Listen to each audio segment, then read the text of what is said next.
바울의 감사에 나타난 구원의 도입니다. 오늘 본 말씀 제목, 바울의 감사에 나타난 구원의 도. 우리 한번 다 같이 해볼까요? 시작.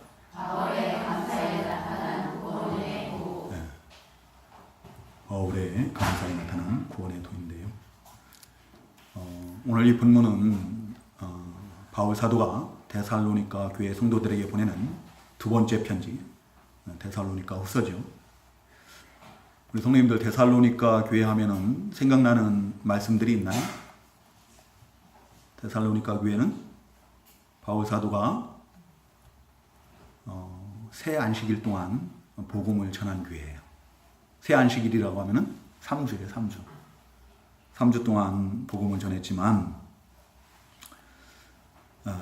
믿음의 역사와 사랑의 수고와 우리 주 예수 그리스도에 대한 소망의 인내가 있는 그런 교회였어요. 그래서 당시에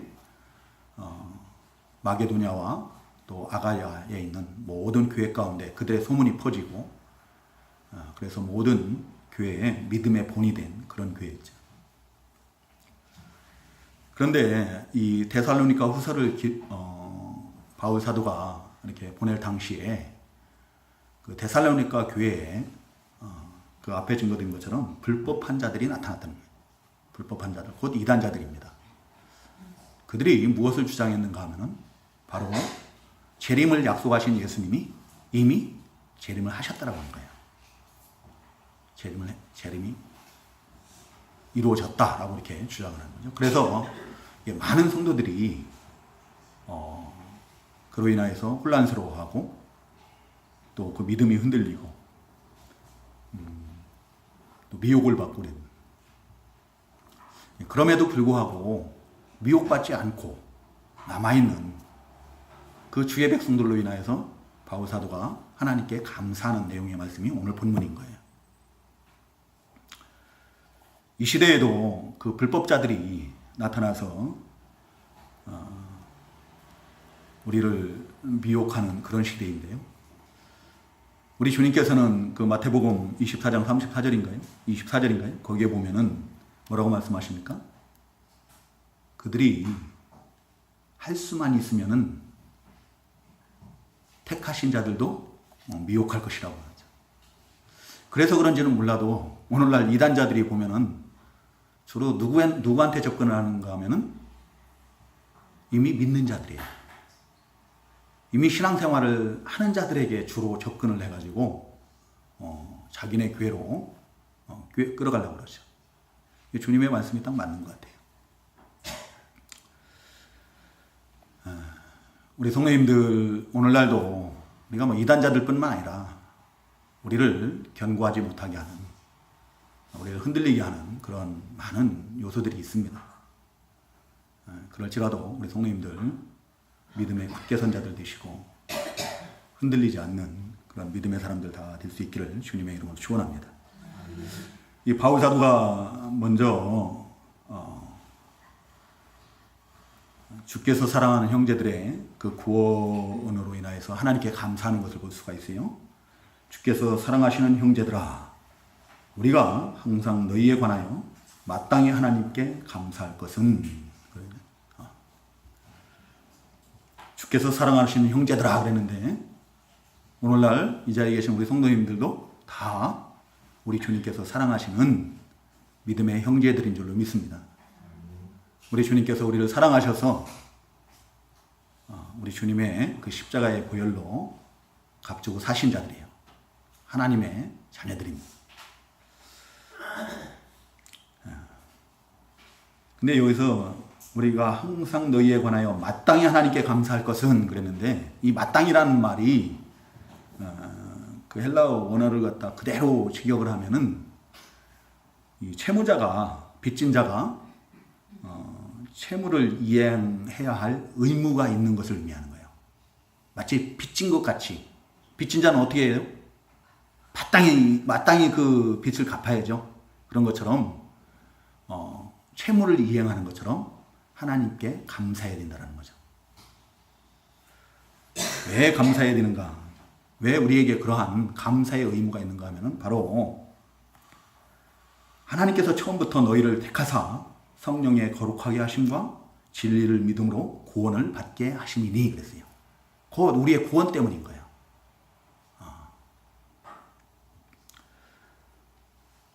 우리 성도님들, 우리가 하나님께 감사해야 될 조건들, 일들이 참 많죠.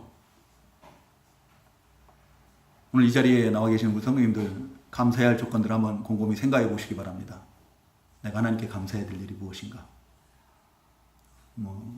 셀 수도 없을 만큼 많아요. 근데 그 모든 감사 가운데서 우리가 가장 감사해야 될 일, 감사의 제목은 바로 구원의 은혜인 거예요. 구원의 은혜보다 더 앞설 것은 아무것도 없다. 이 구원의 은혜는 매일 우리가 하나님 앞에 감사해야 될 감사의 조건이에요. 우리가 이 세상 다 하는 날까지, 심지어는 우리 주님께서 우리 영혼을 취하심으로 우리가 하나님의 나라에 들어가서까지도 하나님 앞에서 영원히 감사해야 될 제목이 바로 이 구원의 은혜인 거예요. 늘 감사하고 그 찬양하고 그래도 부족함이 없는 것이 바로 구원의 은혜인 것입니다. 근데 오늘 이 본문에 이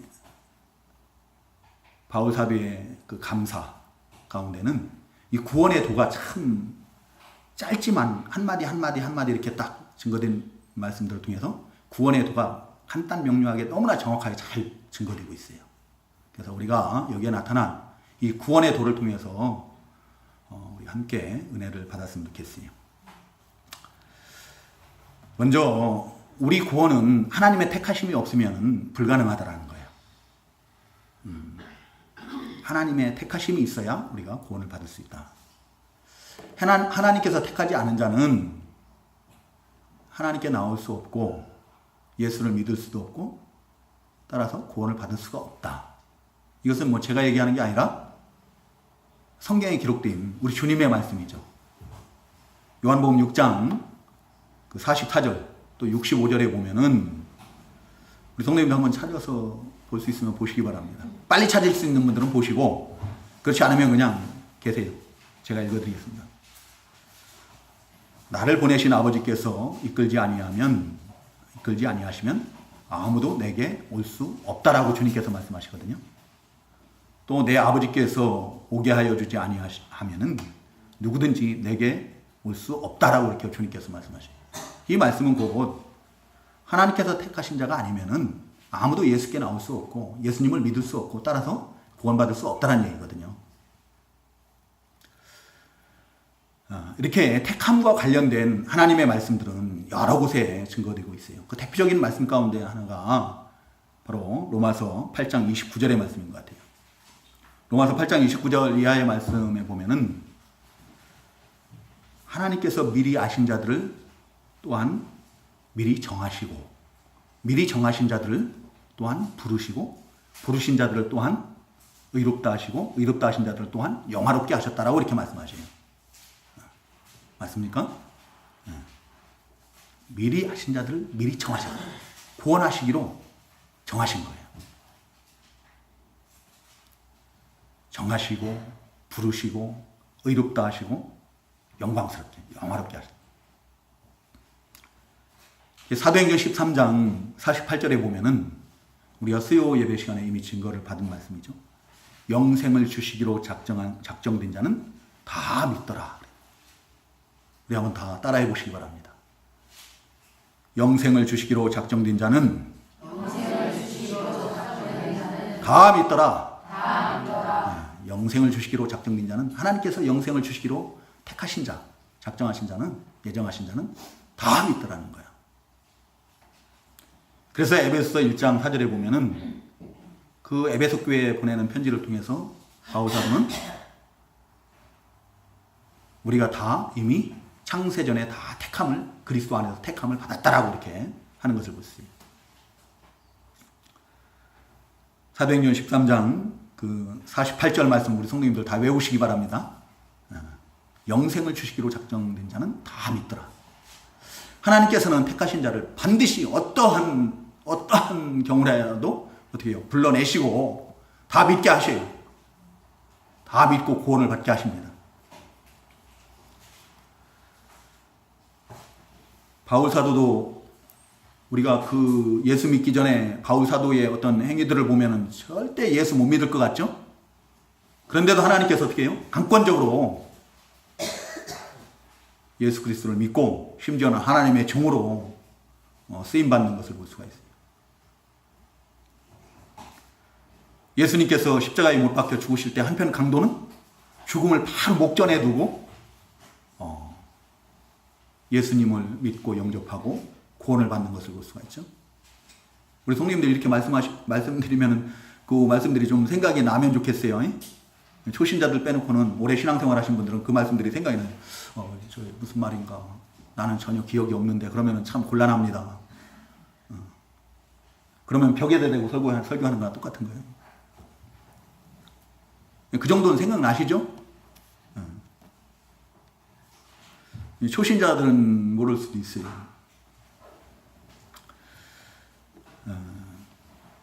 우리 전에 제가 여러 차례 이렇게 말씀드렸지만 우리 시골 윗집에 옆에 윗집에 그 아주머니가 그 참 엄청난 불교 신자였거든요. 자기 개인 불상을 자기 밭에다 만들어 놓고 거기 가서 뭐를 하고 그랬던 분인데 그런 분이 암이 걸려서 이제 돌아가시기 2주 전에 예수님을 믿고 영접하고 세례까지 받으시고 기독교장으로 장례를 하시고 그런 거 봐요. 하나님께서 택하신 자는 하나님께서 어떤 방법을 통해서라도 다 예수 믿게 하시고 구원 받게 하시는 줄은 믿습니다. 네, 우리 성도님들 혹시 낮은 대로 임하소서라는 그 책을 보셨나요? 그 실제 주인공이 바로 안요셉 목사님이에요. 그 목사님은 아버지가 목사님이셨거든요. 그 아버님이, 그 목사님이 그 아들은 꼭 목회를 했으면 좋겠는데 그래서 늘 기도를 하는 거예요. 근데 이 안요셉 목사가 교회에서 상처를 받습니다. 성도들이 목사님에게 막 대들고 목사님을 막 심지어 쫓아내고 막 이런 아버지를 그런 것을 보면서 상처를 받고 자기는 믿는 것을 거부를 하는 거예요. 그래도 목사님은 계속 그 아들을 위해서 기도를 하죠. 근데 거부를 하고 사상길로 나가는 거예요. 세상길로 나가서 잘 먹고 잘 삽니다. 잘 먹고 잘 사는데 부귀 영화를 다 누려요. 그런데 어느 날부턴가 자기 눈이 안 보이기 시작하는 거예요. 그리고 마지막 이제 자기가 세상 일을 하는 것이 어디냐면 제 고향인 논산에 있는 샌폴리오라고 있어요. 학교 이름이 참 웃기죠? 샌폴리오라고 약한 폴이 아니고 샌폴이에요. 세인트 파울의 준말입니다. 가톨릭 학교예요. 샌폴리오에서 불어 교사를 해요. 눈이 안 보이니까 아이들을 보고는 가르칠 수 없잖아요. 아이들 보고 학생들 보고 그걸 읽으라고 해요. 읽으면 그것을 갖고 가르치는 거예요. 근데 학생들이 어느 순간인가 그걸 눈치를 챕니다. 아, 선생님이 앞을 못 보는구나. 글씨를 못 보는 거예요. 안경을 써도 안 보이는 거예요. 그래서 결국에는 학교에서 이제 그만두고 아무것도 할 수가 없는 그런 상태가 되어버린 거예요. 그래서 결국에는 이제 하나님께로 돌아와요. 하나님께로 돌아와서 그 아버지의 기도의 소원대로 사역을 하게 됩니다. 서울역에서 앞을 못 보는 그 맹인들을 대상으로 해서 사역을 시작해요. 하나님께서는 어떻게 해서든지 택하신 자들을 반드시 믿게 하시고 구원하신 하나님이세요. 인천에 가면 큰 교회, 인천 방주교회라고 있어요. 박보영 목사님. 그 목사님도 똑같아요. 그 목사님도 아버님이 목회자인데 막 교회에서 성도들이 치고받고 싸우고 막 그런 것을 보면서 상처를 받아요. 그러면서 믿음을 버리고 세상 길로 나가요. 의사 생활을 하거든요. 잘 먹고 잘 살죠. 돈도 잘 벌고. 근데 하나님께서 역사하시니까 어떻게 해요? 그 가정이 풍비박산이 나요. 이혼을 하게 되고 막 그러면서 결국엔 하나님께로 돌아오게 돼요. 지금은 하나님께 괴히 쓰임받는 하나님의 종이 돼요. 그리스도의 증거자가 됩니다.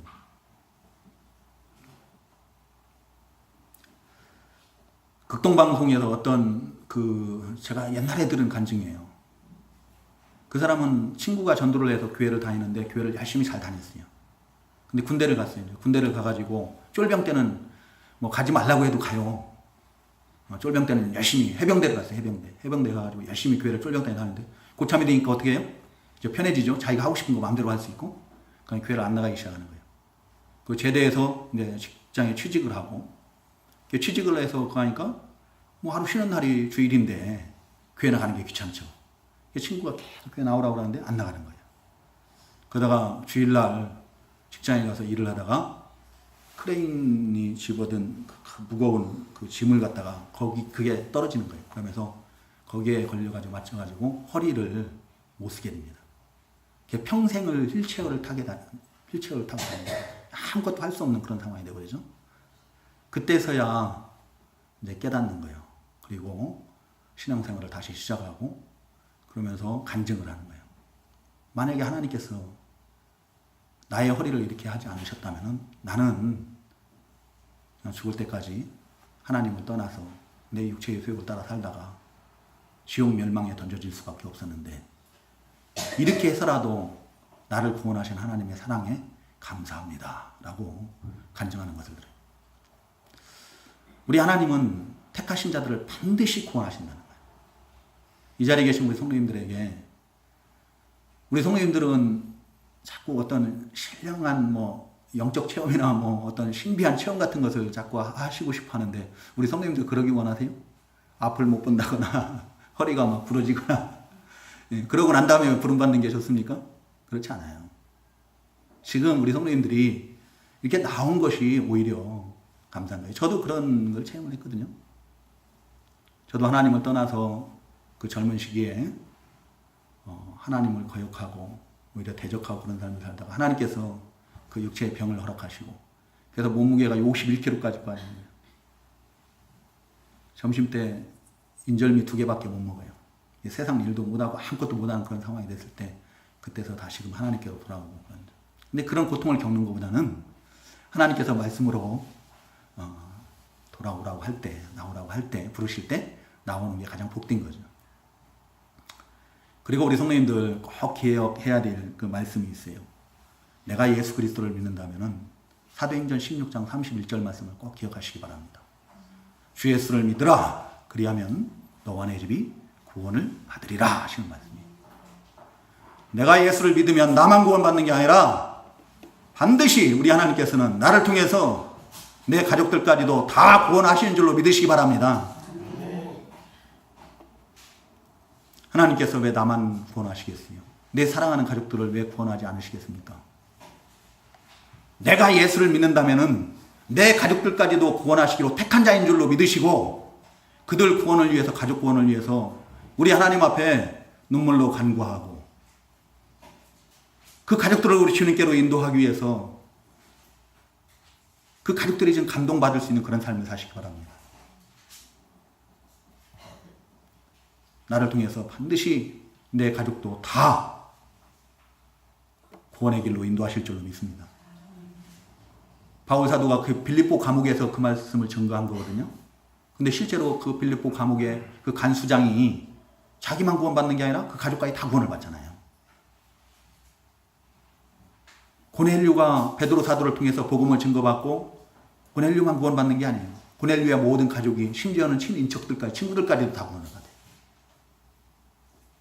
노아가 그 시대에 아무도 하나님을 믿는 사람이 없는 거예요.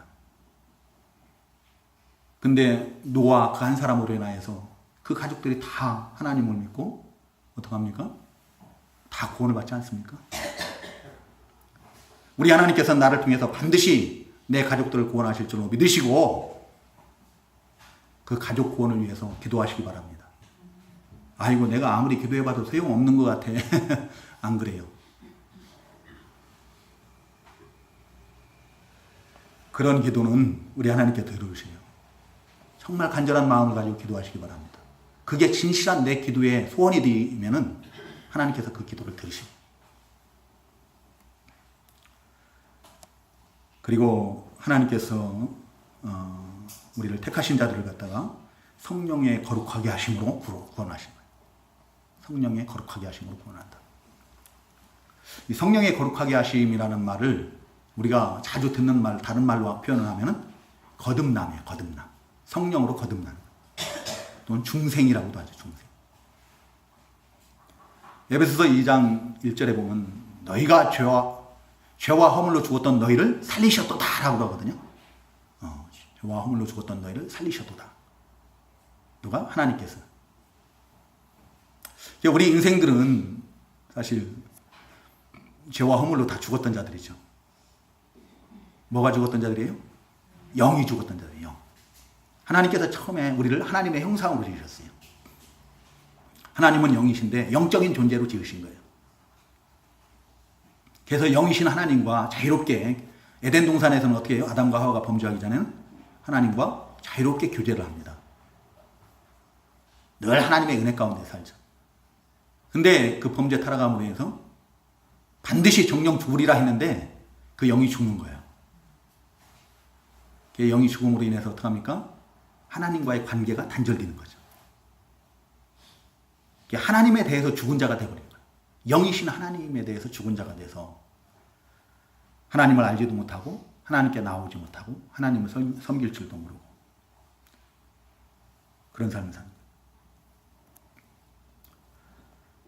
하나님과 무관한. 그리고 이 모든 것의 주관자는 우리 하나님이시거든요. 사실 주권자는 우리 하나님이세요. 근데 그 하나님의 자리에 자기가 앉는 거예요. 그래서 내가 주인 된 삶을 사는 거예요. 내가 내게 이로우면 그것이 선한 것이고 내게 해로우면 그것이 악한 것이 되는 거예요. 모든 판단의 기준이 내가 되는 거예요. 그래서 심지어는 어떻게 해요? 내가 원하는 것이면 범죄도 하는 거예요. 내가 주인 된 삶. 그러면서 자신은 알지 못하지만 하나님을 알지 못하니까 하나님을 거역하는지 하나님을 대적하는지 하나님을 거스리는지 그런 거 알지 못하고 계속 살아가는 거죠. 그래서 우리를 에베소서 2장에서는 본질상 진노의 자녀이다. 본질상 진노의 자녀예요. 하나님의 그 진노의 심판을 면할 수 없는 그런 인생들인 거예요. 그 죄의 값으로 말미암아 죄의 형벌, 지옥 멸망에 영원히 던져질 수밖에 없는 그런 우리 인생들인데 우리 하나님께서 우리를 다시 살리셨다는 거. 우리 죽었던 영혼을 다시 살리셨다. 그리스도와 함께 우리를 살리신 거예요. 그 죽은 영혼을 다시 살리신 것을 갖다가 성령의 거룩하게 하심이라고 하는 거고 또는 거듭남이라고 하고 중생이라고 하는 거예요. 우리 주님께서는 요한복음 3장 3절에서 뭐라고 말씀하시는가 하면 사람이 거듭나지 아니하면 하나님의 나라를 볼 수 없다라고 말씀하세요. 그리고 요한복음 3장 5절에서도 사람이 물과 성령으로 나지 아니하면 하나님의 나라에 들어갈 수 없느니라. 물과 성령으로 거듭나야 돼. 죄와 허물로 죽었던 영혼들은 반드시 물과 성령으로 거듭나요. 물과 성령으로 거듭난다는 말씀, 성령으로 거듭난다는 말씀을 알겠는데 물로 거듭나는 게 뭔 말씀인가? 물은 성령을 상징해요.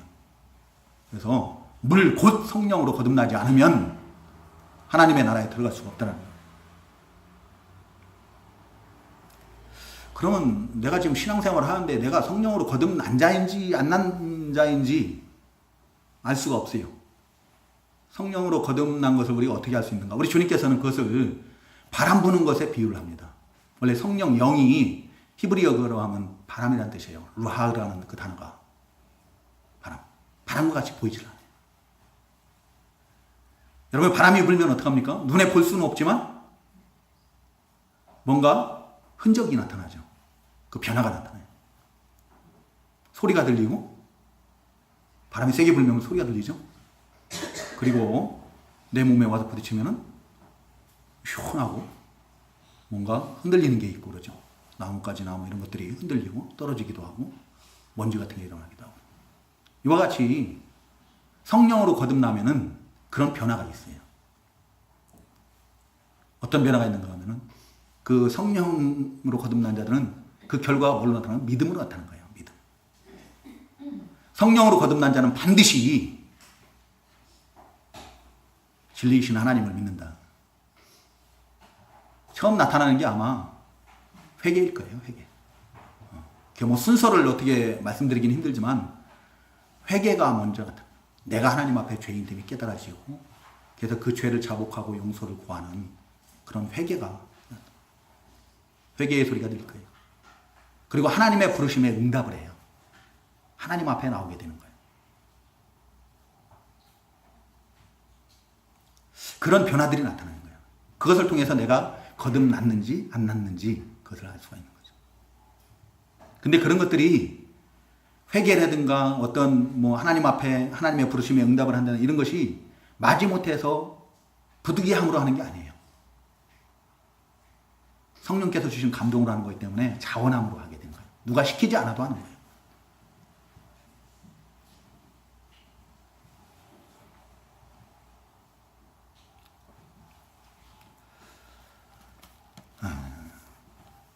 성령으로 거듭난 자의 어떤 그 결과는 믿음으로, 진리이신 하나님에 대한 믿음으로 한다. 그래서 그 다음에 나오는 것이 바로 진리를 믿음으로, 성령의 거룩하심과 다음에 나오는 것이 진리를 믿음으로 구원을 받게 하심이니 그래요. 진리를 믿음으로 구원을 받게. 우리가 구원을 받는 것은 믿음으로 구원을 받는 거예요. 우리 성령님들 다 아시죠? 행함으로 구원을 받는 게 아니라, 행함으로 이롭게 된 게 아니라 믿음으로 구원을 받는 거예요. 믿음. 무엇을 믿느냐? 진리. 진리이신 하나님. 이 진리가 뭐라고 그랬어요? 네? 참된 이치. 뭐 이 국어 사전에서는 참된 이치라고 이렇게 딱 간단하게 했는데, 그 참된 이치가 뭐예요? 영원히 변치 않는 거예요. 영원히 변치 않는. 영원히 변치 않는 게 뭐가 있나요? 하나님밖에 없어요. 우리 성령님들 막 큰 바위덩어리 이런 것은 영원히 안 변하나요? 하나님께서 벼락 한번 내리시면, 벼락 한번 때리면 그 큰 바위덩어리가 산산조각이 나더라고요. 저 산은 영원히 있을 것 같은데 어느 날 갑자기 와서 뭐 기계가 와서 뭐 하더니 그 산이 다 없어져 버려요.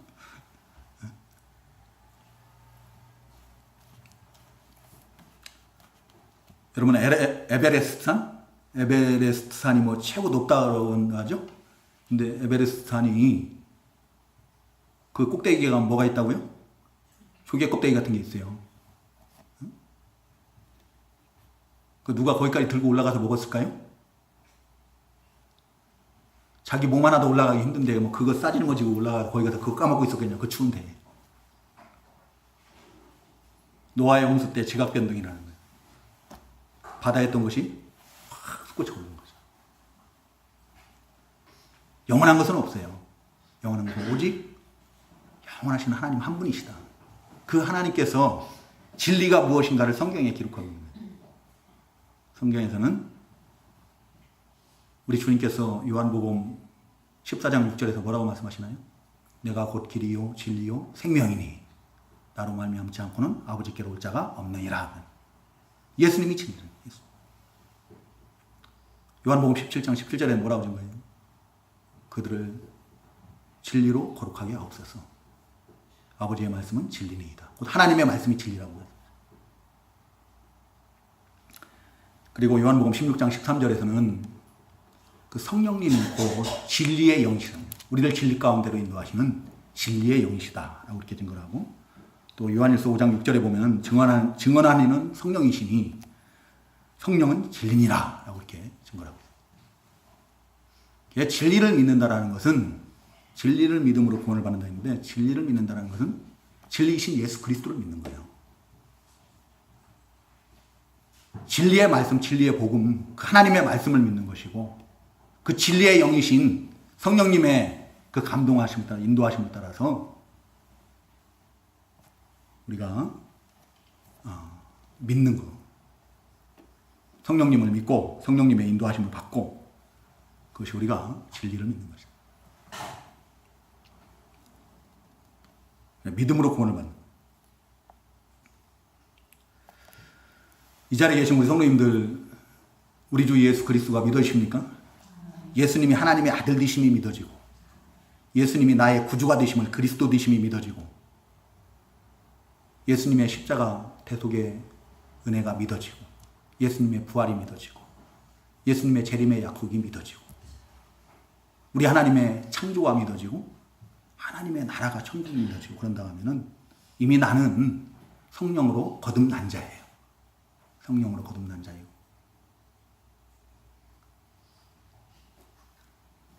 또 성령을 받은 자다. 성령께서 역사하지 않으면 그것은 믿어지지 않는다 했어요. 나는 성령을 받은 자. 우리 성도님들 성령 받으려고 자꾸 어떤 저기를 하는 게 아니라 내가 그게 믿어지면 이미 나는 성령을 받은 자라고 믿으시고 성령 충만함을 구하시기 바랍니다. 성령 충만. 성령이 충만하지 못하면은 내가 성령을 받았나 안 받았나 그런 의심들을 하게 돼요. 근데 성령이 충만하지 못한 이유가 뭐예요? 이미 나를 성전 삼으시고 내 안에 내주에 계시고 역사하셔서 나를 예수 믿고 구원받게 하신 그 성령님을 그 성령님의 인도를 안 받아서 그런 거예요. 내 육체의 소욕을 따라 살면서 늘 성령을 거스리고 회방하고 그러니까 성령이 충만하지 못함으로 인해서 어떻게 해요? 내가 성령을 받았나 안 받았나 그렇게 의심을 하는 거죠. 예수 그리스도가 믿어지면은 나는 성령을 받은 자다. 난 성령으로 거듭난 자다 라고 확신을 하시고 성령 충만함을 받으시기 바랍니다. 기도하는 생활 하세요. 기도 생활. 기도 생활 안 하고 내가 성령 충만할 수는 없어요. 성령께서는 우리를 진리 가운데로 인도하신다 했는데 늘 그 진리의 말씀, 진리가 되신 예수 그리스도를 묵상을 하시고 그 하나님의 말씀들을 묵상하시고 우리 성도님들 1시간만 앉아가지고 하나님의 말씀들을 깊이 묵상하면은 성령 충만함을 받지 않을 수가 없어요. 내 안에서 솟구쳐 오르는 하나님이 주시는 성령께서 주시는 감동들이 막 밀물듯이 솟구쳐 올라요. 우리가 그런 생활 안 하니까 그런 거예요. 그런 경건의 생활들을 하시기 바랍니다.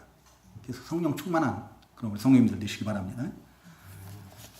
그리고 14절에 보면 이를 위하여 우리의 복음으로 너희를 부르사 그랬는데요. 우리의 구원을 위해서 복음으로 우리를 부르셨다는 거예요. 이를 위하여는 뭐예요?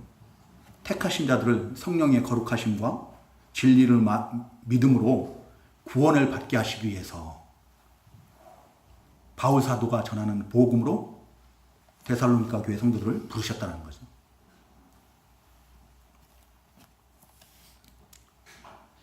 우리 하나님께서 우리를 구원하시기 위해서 하나님께로 부르시는 가장 일반적인 보편적인 방법이 뭔가 하면은 바로 복음 선포입니다. 전도예요, 전도. 전도에 미련한 것으로 우리를 하나님께로 부르는. 고린도전서 1장 21절에 나와 있습니다. 우리 여기 주보에 보면 제가 고린도전서 1장 23절이라고 적었는데요. 23절이 아니고 21절이에요. 그 4번의 제일 마지막 고린도전서 1장 21절입니다. 뭐라고 기록하고 있는가 하면 하나님의 지혜에 있어서는 이 세상이 자기 지혜로 하나님을 알지 못하므로 하나님께서 전도에 미련한 것으로 믿는 자들을 구원하시기를 기뻐하셨도다. 기뻐하셨다. 이 전도라는 게 참 미련한 거죠. 이 전도를 우리 바른성경에서는 복음 선포라 했죠. 복음 전하는 거, 복음 선포. 우리 교회에서도 이 하나님의 말씀을 가지고 복음을 전하려고 하면은 어떻게 해요? 우리 성도님들 그냥 재미도 없고 딱딱하고 은혜도 못 받고 막 그러죠. 근데 하나님께서는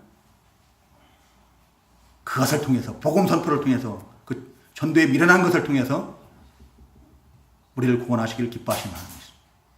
그게 하나님의 방법이에요. 우리 사람들이 보기엔 참 미련해 보여요. 저렇게 해서 어떻게 구원을 받을까? 저렇게 해서 저 사람이 정말로 예수를 믿을 수 있을까? 그렇게 해서 언제 그것이 가능할까? 그렇게 생각될지 모르지만 사람들 생각에는 그렇게 미련해 보일지 모르지만 하나님께서는 그 방법을 가지고 우리를 구원하시길 기뻐하신다. 지금도 그 방법으로 우리를 구원하시는 거예요. 그래서 주의 종들이 교회에서 죽으라고 복음을 전하는 거예요. 우리 성도님들이 가서 전도할 때 복음 전하기는 쉽지가 않잖아요. 그냥 간단하게 예수 믿으세요. 혹시 내가 경험한 게 있으면 가서 간증을 하고 이러면서 간단하게 해서 데리고 오지만 실제로 복음을 접하게 하는 것은 교회에 와서 복음을 접할 수 있는 거죠. 그래서 주의 종들은 계속 복음을 전할 수밖에 없는 거예요. 성도들이 듣기가 힘들고 딱딱하고 재미가 없고 그래도 계속 복음을 전하는 거예요.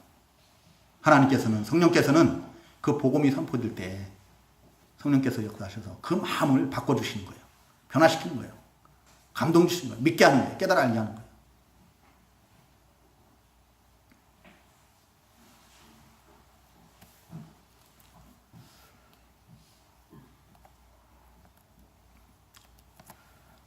로마서 10장 13절에 보면은 그런 말씀이 있어요.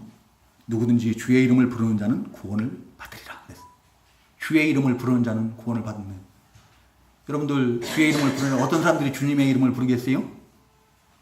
믿는 자들이 부르는 거예요. 믿는 자들. 응? 믿지 않는 사람들이 뭐 주님의 이름을 부를 리가 없잖아요. 주여 할 리가 없어요. 또 믿음은 어디에서 난다고요? 들음에서 나는 거예요. 듣지 않으면은 믿을 수가 없는 거예요.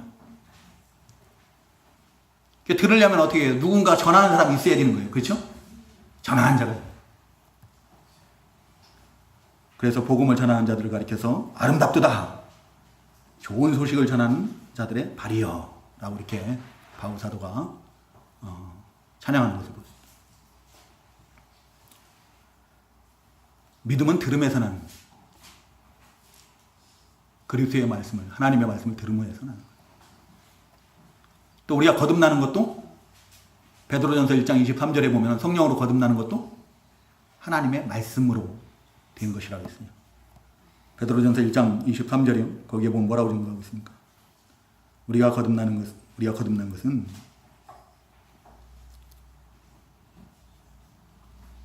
썩어질 씨로 된 것이 아니라 썩지 아니할 씨로 된 것이니 살아있고 항상 있는 하나님의 말씀으로 되었다라고 이렇게 증거를 합니다.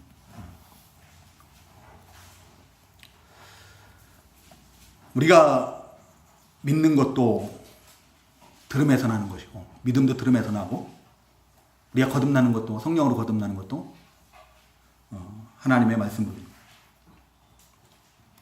곧 하나님의 말씀이 선포될 때 성령께서 역사하셔서 감동 주시고 우리를 믿게 하신다는 거예요. 이 자리에 계신 우리 성도님들도 이제 복음을 전하는 그런 아름다운, 하나님 보시기 아름다운 그런 손길들, 그런 발, 또는 그 입, 그런 도구로 사용될 수 있기를 바랍니다. 시간이 다 돼가지고 더 전해야 되는데, 이 구원의 목적이 나와요. 구원의 목적은 뭔가 하면은, 하나님께서 왜 우리를 부르셨는가? 왜 하나님께서 우리를 택하시고 성령으로 거룩하게 하시고 진리를 믿어서 구원을 받게 하셨는가 하면은 우리 주 예수 그리스도의 영광을 얻게 하려 하시니라. 우리 주 예수 그리스도의 영광을 얻게 하시기 위해서 우리를 구원하신 거예요. 우리 주 예수 그리스도의 영광이 뭔가? 아들의 영광이다. 아들의 영광. 그리스도의 영광, 아들의 영광. 로마서 8장 17절에 보면 자녀이면 또한 후사요. 또 하나님의 후사이니 그리스도와 함께한 후사라고 했어요. 그 후사란 말이 뭐예요? 상속자라죠. 상속자. 하나님의 나라를 기업으로 받을 상속자라는 거예요. 마태복음 25장 그 34절에 보면 우리 주님께서 뭐라고 말씀하시는가 하면 내 아버지께 복받은 자들이여 나와 창세로부터 너희를 위해 예비된 나라를 상속받으라 라고 이렇게 말씀하시거든요.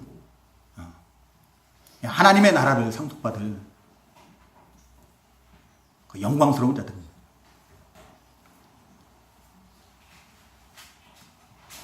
이 자리에 계신 우리 성도님들이 다 하나님의 나라를 상속받을 천국 시민권자들인 줄로 믿습니다.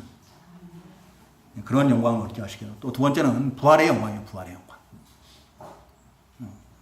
우리 주님께서 세상에 왜 오셨다고 그래요? 요한복음 6장 그 38절 40절에 보면은 38절부터 40절까지 보면은 하나님께서 그 아들 예수 그리스도를 이 땅에 보내신 이유, 우리 주님께서 세상에 오신 이유는 자기의 뜻을 이루시기 위함이 아니라 보내신 아버지의 뜻을 이루시기 위해서 오셨는데 그 아버지의 뜻이 뭔가 하면은 뭐예요? 하나님께서 예수님께 맡겨준 자들, 그 택하신 자들이에요. 그래서 예수 그리스도를 보고 믿는 자들마다 영생을 얻고 마지막 날에 다시 살리려 함이라 그래요. 마지막 날에 다시 살리. 그 마지막 날은 예수님께서 세상에 오시는 날이에요. 그때 부활시키는 거. 그것을 위해서 우리 주님께서 세상에 오셨다고 하거든요. 그러니까 우리 주님께서 다시 오실 때 이 자리에 계신 우리 성도님들은 다 영광스러운 부활에 참여하는 줄로 믿습니다. 고린도전서 15장 42절에 44절에 보면은 썩지 않는 몸으로 다시 살아요. 또 범죄하지 않는 영광스러운 몸으로 다시 살고, 또 아프지 않고 쇠하지 않는, 병들지 않는 그런 강한 몸으로 다시 살고, 또 시공의 제한을 받지 않는 신령한 몸으로 다시 살 것을 증거하고 있습니다. 우리 주님과 같은 그런 우리 부활하신 우리 주님과 같은 그 부활체, 그 영광스러운 몸으로 다시 살게 되는 거예요. 그래서 우리 성도들은 죽음을 두려워할 필요가 없어요. 우리는 다시 살 자들이기 때문에, 다시 부활할 자들이기 때문에 우리 주님 다시 오신 날에 죽음을 두려워할 필요가 없다. 그래서 성경에서는 죽음을, 우리 성도의 죽음을 뭐라고 표현한다고요? 잠이에요, 잠. 잠자는 것이라고 해요. 왜요? 우리 주님께서 구름 타고 다시 오실 때 우리 주님의 그 호령 소리 한마디에 일어나라 하는 그 모든 저기에, 창세로부터 이제까지 내 안에서 자는 자들아 다 일어나라 하면 어떻게 해요? 다 일어나는 거예요. 부활하는 거예요. 마치 잠자던 자들이 깨어나는 것처럼 다 일어나는 거죠. 그래서 성도의 죽음은 이 세상에서의 모든 수고와 슬픔들을 다 내려놓고 편안한 축복의 잠을 자는 거다. 그래서 우리 주님께서 우리 영혼을 취하신다고 할지라도 그 사망을, 죽음을 두려워할 필요가 없어요. 주여, 내 영혼을 주께 의탁하나이다 하고 주님의 나라에 들어가는 거예요. 그리고 우리 주님께서 다시 오실 때 우리 죽은 몸, 땅에 다 썩어진 이 몸까지도 어떻게 다시 부활하는 거예요. 신령한 몸으로 부활하는 거예요. 그런 영광에 들어가게 하기 위해서, 그런 영광을 얻게 하기 위해서 우리 하나님께서 우리를 구원하셨다는 거예요. 그러므로 우리는 그런 구원을 약속을 받은 자들 아니에요. 그런 구원을 받은 자들이에요. 그렇기 때문에 우리가 이 세상에 하는 동안에 15절에 보면, 우리 15절 다 같이 읽겠습니다. 시작. 그러므로 형제들아 굳건하게 서서 말로나 우리의 편지로 가르침을 받은 전통을 지키라. 굳게 서서 흔들리지 말고 그 하나님의 말씀들을, 지금까지 사도들을 통해서 증거받은 말씀들을 지키라는 거예요. 우리가 이것을 지키는 이유는 뭐예요? 구원을 받기 위해서 지키는 게 아닙니다. 이미 구원을 받았기 때문에, 구원의 복을 받고 영생의 복을 받고 천국의 복을 받은 자들, 하늘에 속한 신령한 복을 다 받은 자들이기 때문에 우리가 그 말씀들을 지키는 거예요. 시편 1편 1절에 2절에 뭐라고 증거하고 있습니까? 복 있는 사람은, 그런 말씀이 나오죠. 복 있는 사람은, 어떤 사람이 복 있는 사람이라고 해요? 네?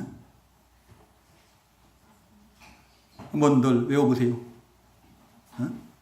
악인의 꾀를 쫓지 아니하고 죄인의 길에 서지 아니하고 오만한 자의 자리에 앉지 아니하고 오직 여호와의 율법을 즐거워하여 그 율법을 주야로 묵상하는 자로다. 바로 그런 사람이, 하나님의 말씀을 지키는 자가 악인의 꾀를 쫓지 않고 죄인의 길에 서지 않고 오만한 자의 자리에 들어가지 않고 오직 하나님의 말씀을 즐거워해서 그 말씀을 지키려고 주야로 묵상하는 그런 사람이 구원의 복을 받은 자예요. 하늘에 속한 신령한 복을 받은 자예요. 천국을 기업으로 받는 그런 복을 받은 자인 거예요. 영생의 복을 받은 거예요. 요한계시록 1장 그 3절에서 뭐라고 증거하고 있어요? 이 예언의 말씀을 읽는 자와 듣는 자와 그 가운데 기록된 것을 지키는 자가 복이 있다라고 했어요. 읽고 듣고 그것만은 끝내서는 안 돼요. 지키는 데까지. 그런 자가 복이 있는, 그런 사람이 구원의 복을 받은 자예요. 네. 자, 이제 말씀 마치고 기도하겠습니다.